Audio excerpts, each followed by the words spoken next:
Hello everyone, a very very good evening to all of you ji. कैसे हैं आप सब लोग? आई होप सो आप सब लोग बहुत बढ़िया होंगे, बेहतरीन होंगे और एकदम मज़े में होंगे। और आज हम लोग हमारी बायो फार्मास्यूटिक्स एंड फार्माकोकाइनेटिक के प्रीवियस ईयर क्वेश्चन पेपर के 2 मार्क्स के क्वेश्चन को डिस्कस करने वाले हैं। ठीक है जी, तो चलिएगा आज के सेशन को स्टार्ट करते हैं। देखिए सबसे पहला क्वेश्चन बेटा जी, एक्सप्लेन रीनल क्लियरेंस विद एक फॉर्मूला। कि रीनल क्लियरेंस क्या होता है। देखिए क्लियरेंस जिसको हम लोग सी एल और हमारा बेस में आर, इससे हम लोग डिनोट करते हैं।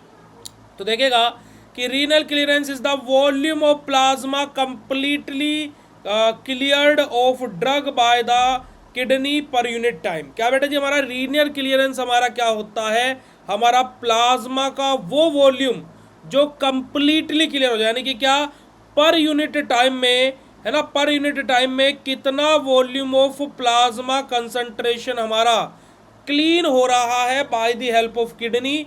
यही हमारा क्या होता है, रीनल क्लियरेंस होता है। रीनल क्लियरेंस का फॉर्मूला क्या होता है, हमारा urine concentration multiply by urine flow rate divided by plasma concentration जी। ठीक है जी, चलेगा। आगे बात करते हैं हमारा एक्सप्लेन सेंट्रल एंड पेरिफेरल हमारा कंपार्टमेंट मॉडल।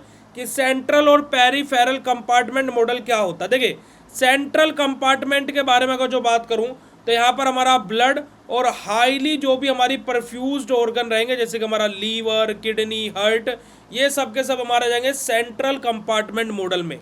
वहीं पर ही जो हमारा पेरिफेरल कंपार्टमेंट रहेगा, यहाँ पर हमारे जो बेटा जी जिनका जो हमारे क्या, जैसे लोअर ब्लड फ्लो हमारा रह गया, है ना, जैसे हमारे मसल हो गए, फैट हो गया, है ना, ऐसे टिश्यूज जहाँ पर हमारा ब्लड का फ्लो बहुत ज़्यादा कम होता हो, लो होता हो, वो हमारा पेरिफेरल कंपार्टमेंट मॉडल में आ जाता है ना। हमारा drug distribution between these compartment हमारा कि हमारा क्या बेटा जी, हमारा क्या इन कंपार्टमेंट के बीच में हमारा क्या ड्रग का डिस्ट्रीब्यूशन हमारा हो देखने को हम लोगों को मिलता है।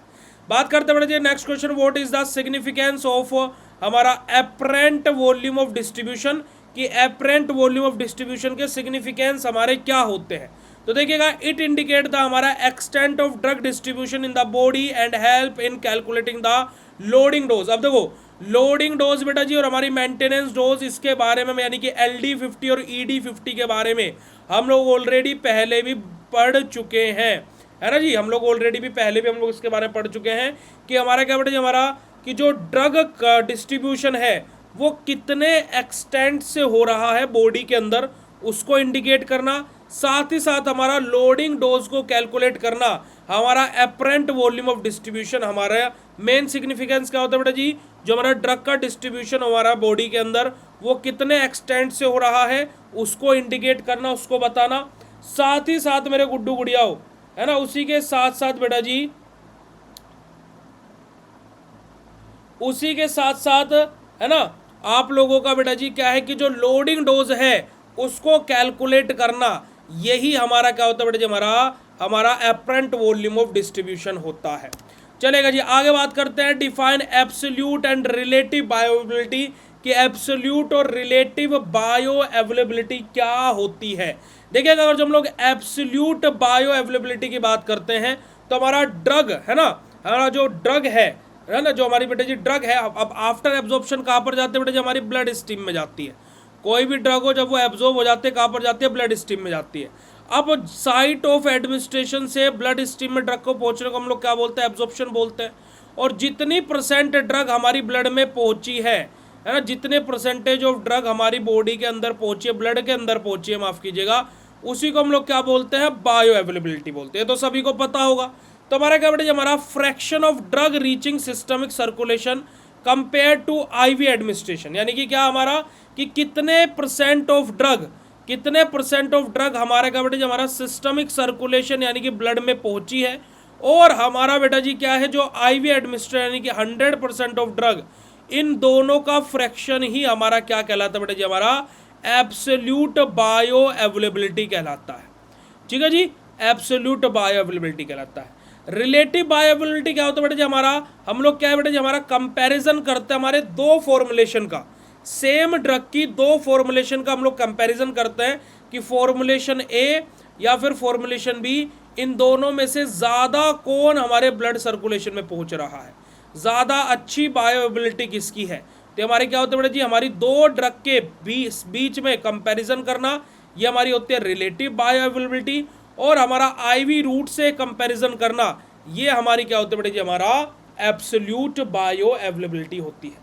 अगर जो बात क्लियर हो मेरे गुड्डू गुड़ियाओ, चैट सेशन में एक बारी हर्ट वाला इमोजी भेज दीजिएगा। नेक्स्ट क्वेश्चन है, explain the role of biopharmaceutics in formulation development. हमारा कि बायो फार्मास्यूटिक्स का क्या रोल रहता है किसी भी फॉर्मुलेशन के डेवलपमेंट में। तो देखिएगा, बायो फार्मास्यूटिक्स क्या हेल्प करता है बेटा जी, हमारा जो डोजेस फॉर्म है उनको डायग्नोज करने में, साथ ही साथ उन ड्रग का एब्जॉर्प्शन है ना, डिसोल्यूशन, डिस्ट्रीब्यूशन, बायो अवेलेबिलिटी है ना, थेरेपेटिक इफेक्टिवनेस, ये सब कैसा है, ये सब कुछ हम लोग क्या करते हैं बेटा, हमारे बायो फार्मास्यूटिक्स के हेल्प से पता करते हैं। तो bio pharmaceutics help in designing doses form, कि डोजेस फॉर्म को डिजाइन करने में, साथ ही साथ हमारा ड्रग का डिस्ट्रीब्यूशन, उसका एब्जॉर्प्शन, उसका डिसोल्यूशन, उसकी बायो अवेलेबिलिटी है ना, इन सब को इंश्योर करने में, और उसका थेरेपेटिक इफेक्टिवनेस क्या होगा, इन सब को पता लगाने में बेटा जी हमारा बायो अवेलेबिलिटी हेल्प करता है हमारी किसी भी फॉर्मुलेशन के डेवलपमेंट में। ठीक है जी भैया, आंसर तो कर दिया करो। ललित कुमार, दीक्षा जी, दिशा जी, विजय जी, नेहा जी, पवन जी, अशोक जी, आकाश जी, संतोष जी, भैया समझ में आ रहा है नहीं आ रहा है, चैट सेशन में कंफर्म तो कर दिया करो। नॉन लीनियर फार्माकोकाइनेटिक हमारा क्या होता है, तो देखिएगा नॉन लीनियर फार्माकोकाइनेटिक्स हमारा क्या होता है बेटा जी, हमारा कब होता है, सबसे पहले तो ये बात कर देखिए, नॉन लीनियर फार्माकोकाइनेटिक्स हमारा बेटा जी हमारा क्या है, ड्रग कंसंट्रेशन है ना, non linear pharmacokinetics when drug concentration does not increase proportionally with dose due to saturation of processes like metabolism और ट्रांसपोर्ट। अपना क्या बेटा जी, नॉन लीनियर फार्माकोकाइनेटिक का मतलब क्या है कि जो हमारी नॉन लीनियर फार्माकोकाइनेटिक है ये कब होती है, जब जो हमारी ड्रग का कंसंट्रेशन है वो प्रोपोर्शनली इंक्रीज नहीं हो रहा हो, जबकि हम डोज को बढ़ा भी रहे तब भी। क्यों? क्योंकि कि जो हमारा मेटाबॉलिज्म है या फिर जो हमारा ट्रांसपोर्ट है वो हमारा क्या हो गया बेटा जी, हमारा बेसिकली सैचुरेट हो गया है, वहां पर हमारा क्या आ गया है, सैचुरेशन आ गया। इस वजह से हमें नॉन लीनियर फार्माकोकाइनेटिक हमारा देखने को मिलता है। ठीक है जी, बात करते हैं बेटा जी लोडिंग और मेंटेनेंस डोज के बारे में, यानी कि LD50 और ED50 के बारे में। LD50 यानी कि लोडिंग डोज हमारा क्या होता है बेटा, हमारा क्या बेटा, हमारा initial high dose to achieve therapeutic level quickly, कि हम लोग स्टार्टिंग में ही कितना हाई डोज दे दें कि हमें क्या है बेटा जी, हमारा जो थेरेपेटिक लेवल है वो हमें अचीव हो जाए, तो वो होता है लोडिंग डोज। और उस थेरेपेटिक लेवल को मेंटेन करने के लिए, स्टडी स्टेट कंसंट्रेशन को मेंटेन करने के लिए जो डोज हमारी दी जाती है उसको हम क्या बोलते हैं बेटा जी, हमारा मेंटेनेंस डोज बोलते हैं। तो डोज गिवन हमारा क्या बेटा जी, हमारा रैपिडली हमारा to maintain steady state concentration, की जो हमारा 4 से 5 लाइफ हाफ लाइफ बाद हमारा जो स्टडी स्टेट कंसंट्रेशन हमारा आया था उसको मेंटेन करने के लिए जो हमारा डोज दी जाती है बेटा जी, उसको हम क्या बोलते हैं, मेंटेनेंस डोज बोलते हैं।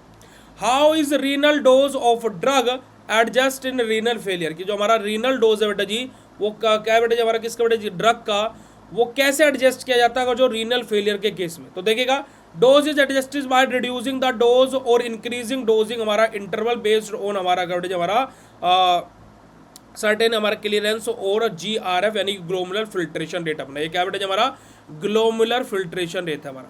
ठीक है जी, अब देखो होता क्या है, जैसे मान लीजिए किसी का किडनी फेलियर का केस है, अब किडनी तो प्रॉपर वर्किंग नहीं है, तो उस केस में हम लोग क्या करेंगे, उस केस में हम लोग क्या करते हैं, हमारी डोज की मात्रा कम कर देते हैं, यानी कि जो अमाउंट ऑफ ड्रग हम एक टाइम पर ले रहे हैं तो उसको कम कर देते हैं, पर उसको रिपीटेड टाइम, यानी कि जो दिन, जैसे मान लीजिए उसका इंटरवल पहले क्या था, 6 घंटे था, कि हमें एक दिन में वो दवाई 3 बार लेनी थी।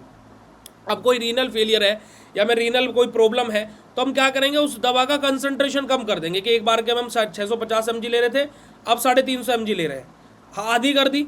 अब पर एक दिन में जब 3 बार ले रहे थे, अब हम एक दिन में उसको 6 बार ले रहे हैं, समझ रहे हो आप। तो यही हमारा क्या होता है, लीडिंग हमारा क्या, renal dose of drug adjusting renal failure हमारा, कि रीनल फेलियर के केस में हम लोग कैसे हमारा क्या हमारा रीनल डोज को, ड्रग को हमारा क्या कैसे एडजस्ट करते हैं। ठीक है जी, लास्ट एंड लिस्ट क्वेश्चन हमारा है, what is the purpose of हमारा Latin square crossover design, हमारा कि जो Latin square crossover design है उसका पर्पस क्या होता है। तो बेटा जी हमारा क्या है बेटा जी, अगर जो हम लोग बात करें तो हमारा यहाँ पर 2 हमारे सोर्सेज रहते हैं, एक हमारा सब्जेक्ट और एक हमारा पीरियड। तो it is used to control variability from two sources, हमारा जो सब्जेक्ट एंड पीरियड के द्वारा इन क्रॉस ओवर स्टडीज़, कि क्रॉस ओवर स्टडीज़ में जो हमारे दो सोर्सेज है, हमारा सब्जेक्ट और पीरियड, उनके द्वारा जो हमारी वेरिएबिलिटी आ सकती है, कि वेरी कर सकता है कि यहाँ पर इस प्रोजेक्ट में कुछ और चीज़ बनी है, यहाँ पर कुछ अलग तरीके से चीज़ बनी है, तो ऐसा वेरिएबिलिटी हमारी ना हो, उसको कंट्रोल करने के लिए ही हमारा लैटिन स्क्वायर क्रॉस हमारा ओवर डिज़ाइन को हमारा डिज़ाइन किया गया है जी।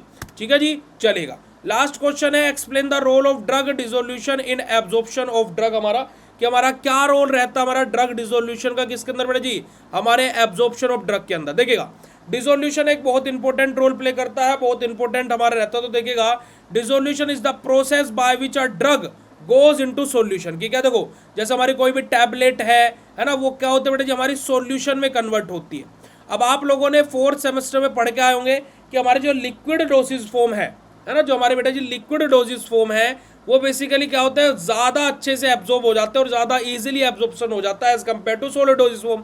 तो आप क्या होता है कि अगर जो मैं टाइम पीरियड की बात करूँ, तो जो हमारी लिक्विड डोसेज फॉर्म अगर जो आधे घंटे में काम कर रही है, तो सॉलिड डोसेज फॉर्म वहीं पर ही 45 से 50 मिनट ले लेगी। ऐसा क्यों? क्योंकि पहले सॉलिड लिक्विड में कन्वर्ट होगा, फिर वो जा करके एब्जॉर्ब होगा, है ना। क्लियर है बात बेटा जी? वही चीज यहां पर बोली गई है। तो देखिएगा dissolution is the process by which drug goes into solution, कि डिसोल्यूशन क्या है बेटा जी, हमारी एक ऐसी प्रोसेस है, ऐसे हमारी एक प्रक्रिया है जहां पर जो हमारी ड्रग है वो पहले किस में बेटा जी, हमारे एक सॉल्यूशन में कन्वर्ट होती है। Only dissolved drug can be absorbed, कि खाली जो ड्रग हमारी डिसोल्व हो गई है वो ही खाली हमारी एब्जॉर्ब होती है ना। So it is directly affect bioavailability, हमारे क्या करते हैं जी, बायो अवेलेबिलिटी को डायरेक्टली इफेक्ट करते हैं। क्योंकि देखो पार्टिकल साइज जितना छोटा होगा उसका एब्जॉर्प्शन उतना अच्छा होगा, जिसका एब्जॉर्प्शन जितना अच्छा होगा उसकी बायो अवेलेबिलिटी के चांसेस उतने अच्छे हैं, जिसकी बायो अवेलेबिलिटी जितनी अच्छी होगी उसका वॉल्यूम ऑफ डिस्ट्रीब्यूशन वैसा ही होगा। जैसे उसका बायो अवेलेबिलिटी ज़्यादा है, डिस्ट्रीब्यूशन अच्छे से होगा, तो भैया वो आपका इफेक्ट भी अच्छे से दिखाएगा। तो ये सारी की सारी चीज़ें एक दूसरे से लिंक्ड है, तो इस वजह से हमारा एब्जॉर्प्शन ऑफ ड्रग में डिसोल्यूशन रेट हमारा, है ना, रोल ऑफ ड्रग डिसोल्यूशन हमारा बहुत ज़्यादा इंपॉर्टेंट रोल प्ले करता है। अगर जो बात क्लियर हो बेटा जी, तो चैट सेशन में कंफर्मेशन दे दीजिएगा, फिर हम लोग आगे की तरफ मूव करते हैं और हम लोग बात करेंगे 2023-24 वाले पेपर के बारे में। फिर हम लोग बात करेंगे बेटा जी हमारे 2023-24 में आए हुए क्वेश्चंस के बारे में। जल्दी से बताइएगा अगर जो इतनी बात आप सभी लोगों को क्लियर हो गई हो तो।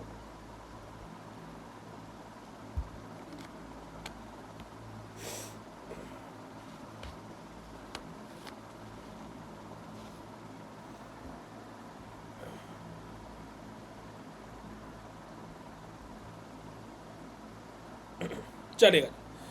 अब 2023-24 में सबसे पहला क्वेश्चन हमसे देखिए क्या पूछा गया है, define elimination and excretion of drug. देखिए एलिमिनेशन और एक्सक्रीशन ऑफ ड्रग, एलिमिनेशन क्या होता है बेटा जी, हमारी वो प्रोसेस जिसके अंदर हमारा मेटाबॉलिज्म और एक्सक्रीशन दोनों आ जाते हैं, है ना। यानी कि हमारी दवाई को बॉडी से बाहर निकालने की प्रक्रिया स्टार्ट हो गई है। एलिमिनेशन को आप ऐसे समझ सकते हो, कैसे समझ सकते हो भाई आप एलिमिनेशन को, जस्ट अ सेकंड बेटा जी।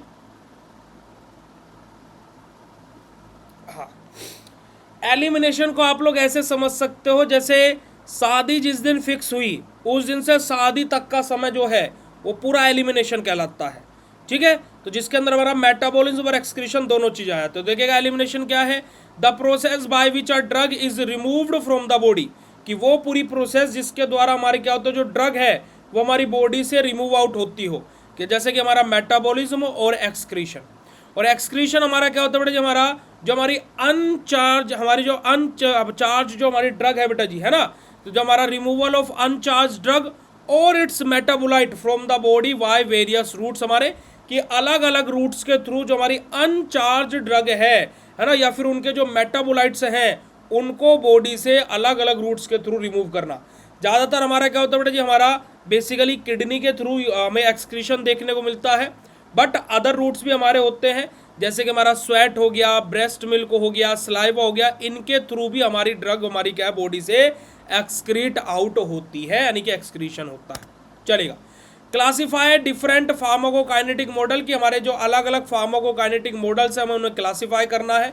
तो देखिए हमारा कंपार्टमेंट मॉडल आ जाएगा, जहां पर हमारा 1 कंपार्टमेंट, 2 कंपार्टमेंट और मल्टीपल कंपार्टमेंट मॉडल आ जाएगा।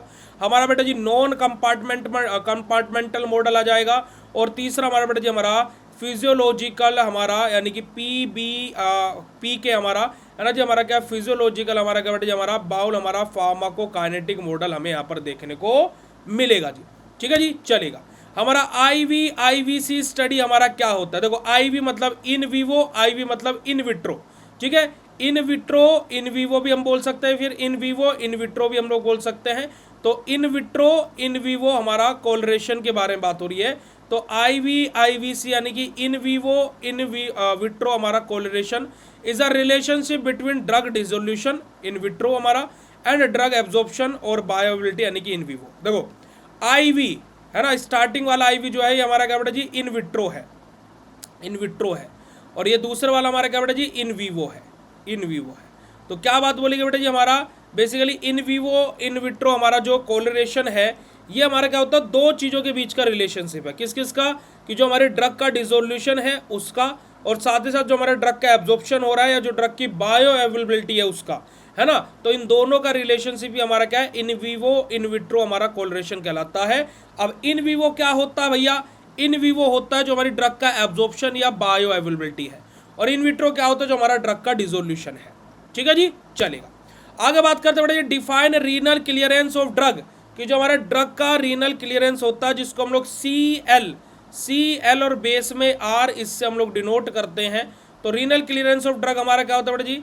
Renal clearance is the volume of plasma from which a drug is completely removed by the kidney per unit time. कि क्या? कि पर यूनिट टाइम में किडनी के द्वारा हमारी कितनी ड्रग बॉडी से रिमूव आउट हो रही है ना। तो हमारा उसी को हम लोग क्या बोलते हैं, रीनल क्लियरेंस होता है। तो रीनल क्लियरेंस हमारा क्या होता है कि कितने वॉल्यूम ऑफ प्लाज्मा हमारा है ना जो ड्रग का है वो हमारी बॉडी से कंप्लीटली रिमूव आउट हो रहा है किडनी के द्वारा पर यूनिट टाइम में, यही हमारा क्या होता है बेटा जी रीनल क्लियरेंस होता है, जिसको अभी हम लोगों ने पिछले पेपर में भी देखा था। चलेगा जी, आगे बात करते हैं बेटा जी what are the different site of binding of drug in case of human serum abdomen हमारा एल्बुमिन हमारा। कि अगर जो हम लोग बात करें कि अलग अलग डिफरेंट बाइंडिंग साइट किसी भी ड्रग की क्या हो सकते हैं इन द केस, किस केस में? जब जो हमारा ह्यूमन सीरम एल्बुमिन है उस केस में हमारा। तो बाइंडिंग साइट नंबर 1 हमारी क्या हो सकती है बेटा जी? हमारी वॉरफेरिन बाइंडिंग साइट हो सकती है। सेकंड हमारा क्या हो सकता है बेटा जी? हमारा बेंजोडाइजेपिन बाइंडिंग साइट हमारी हो सकती है। और थर्ड बाइंडिंग साइट हमारी हो सकती है बेटा हमारा जो कोई हमारा एडिनल हमारा आ जाएंगे, या फिर हमारे कोई सेकेंडरी बाइंडिंग साइट जो हमारी रहेगी।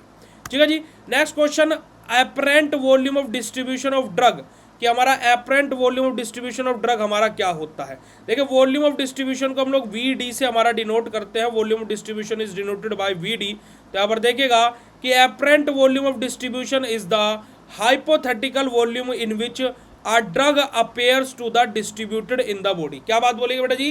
कि एपरेंट वॉल्यूम ऑफ डिस्ट्रीब्यूशन हमारा एक ऐसा हाइपोथेटिकल वॉल्यूम होता है जहां पर जो हमारी ड्रग है ना, जो हमारी ड्रग है वो बेसिकली अपेयर हो रही है बॉडी के अंदर किस प्रकार से डिस्ट्रीब्यूट होने के लिए, यही हमारा क्या होता है बेटा ये एपरेंट वॉल्यूम ऑफ डिस्ट्रीब्यूशन होता है। वॉल्यूम ऑफ डिस्ट्रीब्यूशन को हम लोग कैलकुलेट करते हैं हमारा कितना ड्रग हमारे बॉडी के अंदर पहुंचा है, यानी कि amount of drug in the body divided by plasma drug concentration, कि प्लाज्मा ड्रग कंसंट्रेशन कैसा है और कितने अमाउंट में बॉडी में हमारी ड्रग प्रेजेंट है, इन्हीं का रेशियो हमारा वॉल्यूम ऑफ डिस्ट्रीब्यूशन कहलाता है।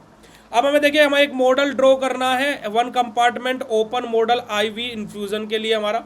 तो देखिएगा 1 कंपार्टमेंट ओपन मॉडल यानी कि आईवी इन्फ्यूजन के बारे में बात की जाए तो drug enters directly into the systemic circulation, कि हमारा आईवी इन्फ्यूजन है यानी कि हमारी जो ड्रग है वो आईवी रूट के थ्रू, इंट्रावीनस रूट के थ्रू दी गई है, यानी कि ड्रग हमारी डायरेक्टली कहाँ पर आई है बेटा जी? ब्लड में आई है। तो ड्रग डायरेक्टली क्या हो रही है बेटा जी? हमारे सिस्टमिक सर्कुलेशन में आ रही है and is eliminated from the body, और फिर क्या होगी? अपना काम करके हमारी बॉडी से एलिमिनेट हो जाएगी।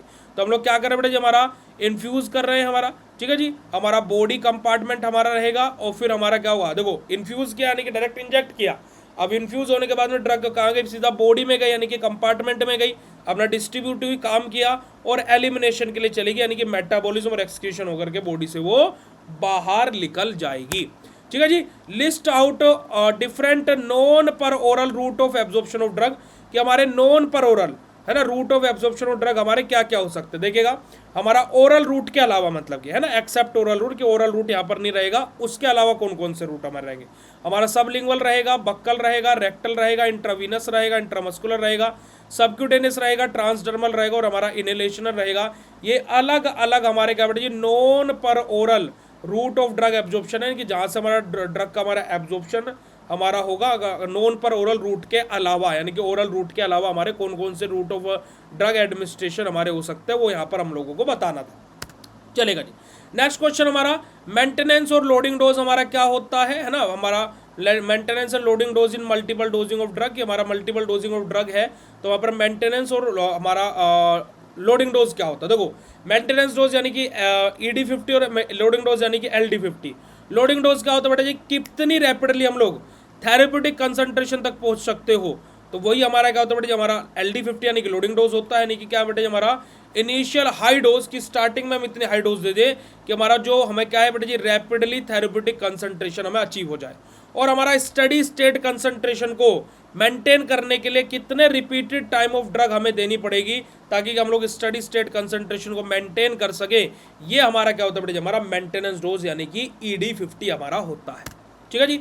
नेक्स्ट क्वेश्चन हमारा explain the causes of non linearity in case of absorption, कि हमारा क्या क्या कारण है नॉन लीनियरिटी के एब्जॉर्प्शन के केस में, कि नॉन लीनियरिटी होने के क्या क्या कारण है। सबसे पहला हमारा कि जो ट्रांसपोर्टर्स हैं उनका सैचुरेटेड हो जाना, यानी कि सैचुरेशन आ जाना वहाँ पर, या फिर सोल्यूबिलिटी का लिमिटेड हमारा सोल्यूबिलिटी होना, या फिर हमारा जो गैस्ट्रोइंटेस्टाइनल मोटिलिटी है उसमें चेंजेस आ जाना, या फिर जो फर्स्ट पास मेटाबॉलिज्म है वो हमारा क्या हो जाना बेटा जी सैचुरेट हो जाना।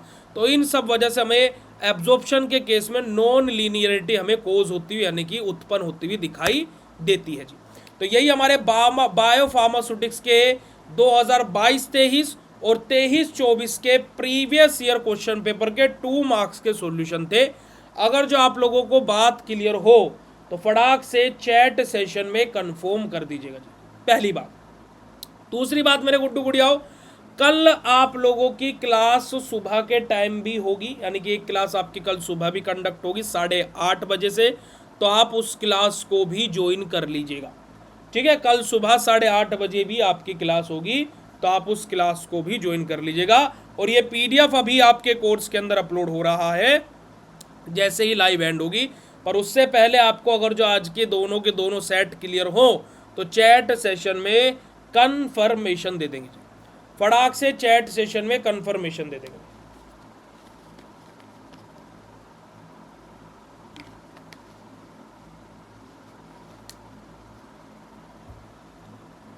चलेगा जी। तो कल सुबह 8:30 बजे आपसे मिलते हैं, और ये PDF अभी आपके कोर्स के अंदर अपलोड हो रही है तो आप लोग देख लीजिएगा।